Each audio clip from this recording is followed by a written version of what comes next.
আমরা এখন আছি দরগাপুর বাঁকা ব্রিজের উপর।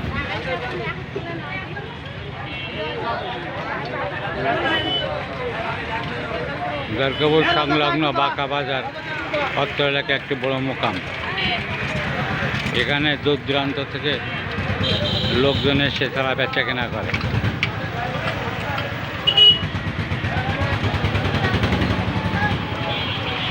বাগদা, চিংড়ি সহ বিভিন্ন মাছ অত্র এলাকা থেকে বিভিন্ন জায়গায় রপ্তানি করা হয়।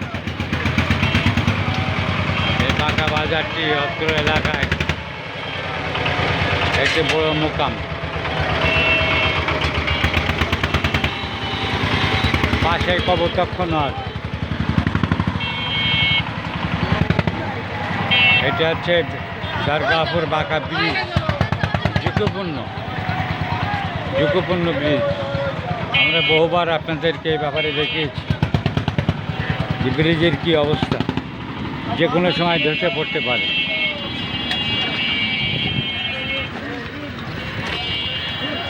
ঝুঁকিপূর্ণ অবস্থায় লোকজন চলাফেরা করছে।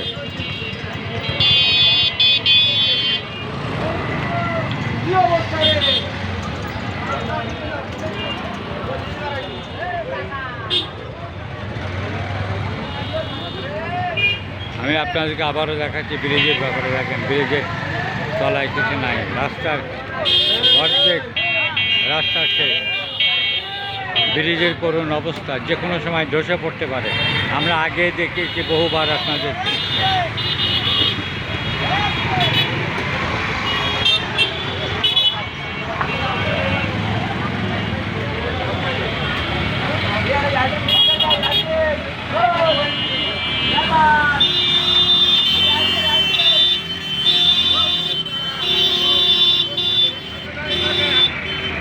আমরা এখন বাঁকা প্রান্তে, আমরা এখন অন্য প্রান্তে যাব।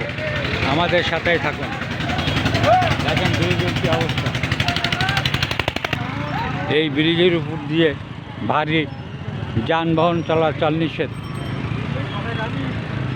একটি সাইনবোর্ড সামনে লটকানো হয়েছে, তা পরিষ্কারভাবে লেখা আছে, কিন্তু তারপরেও আমরা কিছু কিছু সময় দেখতে পাই যে এই ব্রিজের উপর দিয়ে ট্রাক যেতে।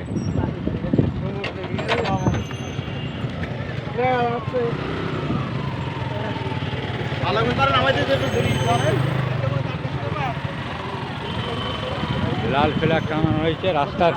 রাস্তার কি অবস্থা দেখেন।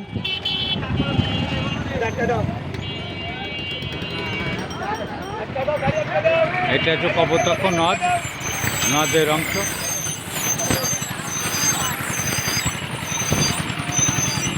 খুবই ঝুঁকিপূর্ণ অবস্থায় এই ব্রিজটি।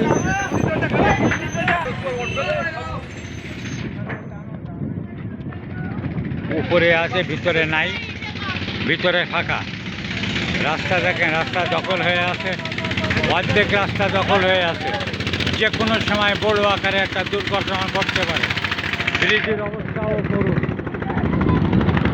প্লেয়ারের অবস্থা খুবই শোচনীয়।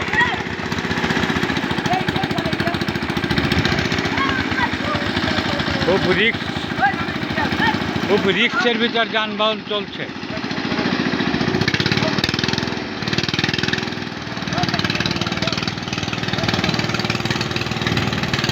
আমরা আপনাদেরকে এই ব্রিজের ব্যাপারে বহুবার দেখিয়েছি এবং ঊর্ধ্বতন কর্তৃপক্ষের দৃষ্টি আকর্ষণ করছি।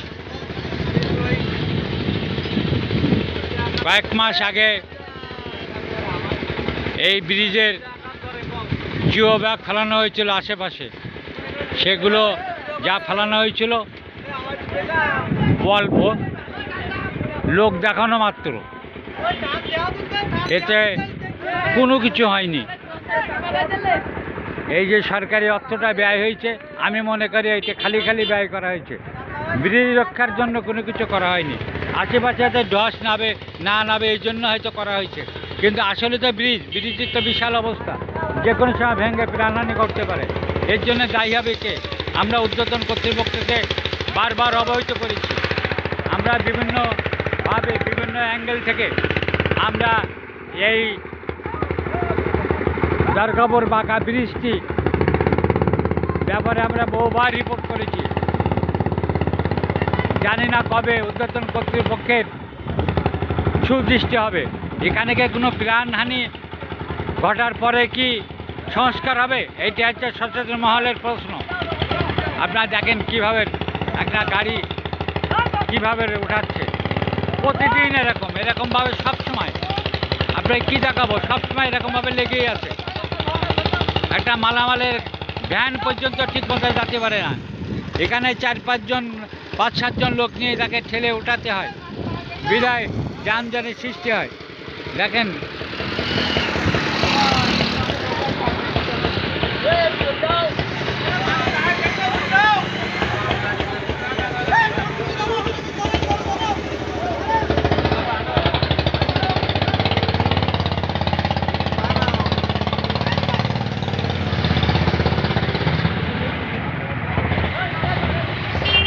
দেখেন ব্রিজের উঠার আগের অবস্থা দেখেন। যে কোনো সময় যে কোনো মুহূর্তে বড় একটা অঘটন ঘটে যেতে পারে। আমরা দেখেছি বড় বড় দুর্ঘটনা ঘটার পরে ঊর্ধ্বতন কর্তৃপক্ষের টনক নড়ে। এ ব্যাপারে কি ঊর্ধ্বতন কর্তৃপক্ষের টনক নড়ছে না? এটি হচ্ছে সচেতন মহলের প্রশ্ন। দরগাপুর প্রতিদিন ইউটিউব চ্যানেল ও পেজ একটি প্রচার মাধ্যম। আপনারা আমাদের সাথেই থাকুন আর ধন্যবাদ।